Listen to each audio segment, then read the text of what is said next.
entre 2008 et 2010, on s'est retrouvé avec des tablettes, avec l'Internet mobile et avec des problématiques totalement différentes. Pour moi, ça a changé beaucoup de choses en termes d'outils, en termes d'approche aussi, mais ça n'a pas changé fondamentalement les idées et pour qui et pourquoi on fait les choses. Aujourd'hui, cette troisième conférence, je l'ai voulue autour d'une thématique encore plus universelle, dans le sens où, ça y est, aujourd'hui on vit dans le monde digital, c'est-à-dire un monde semi-virtuel, semi-réel, où le virtuel prend le pas parfois, et à tort sans doute, sur le réel. Je me sers un peu comme beaucoup de gens de Facebook, de Twitter, etc. J'ai un blog également. Et il y a une part très intéressante pour un designer, c'est de devenir entre guillemets son propre média.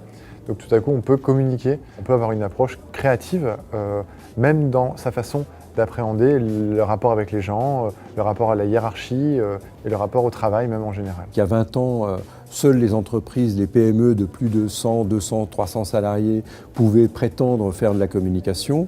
Aujourd'hui, un individu tout seul peut prétendre faire de la communication. Il faut absolument que les marques trouvent le moyen d'être présentes. Il faut qu'elles trouvent le moyen d'intéresser sur des zones d'intérêt, c'est-à-dire les réseaux sociaux, les consommateurs, pour les coacher, les orienter, les aider. Tous les acteurs du monde économique sont en train de mouvoir, de se transformer pour arriver effectivement à une société qui réinvente ses propres règles en termes de diffusion d'informations.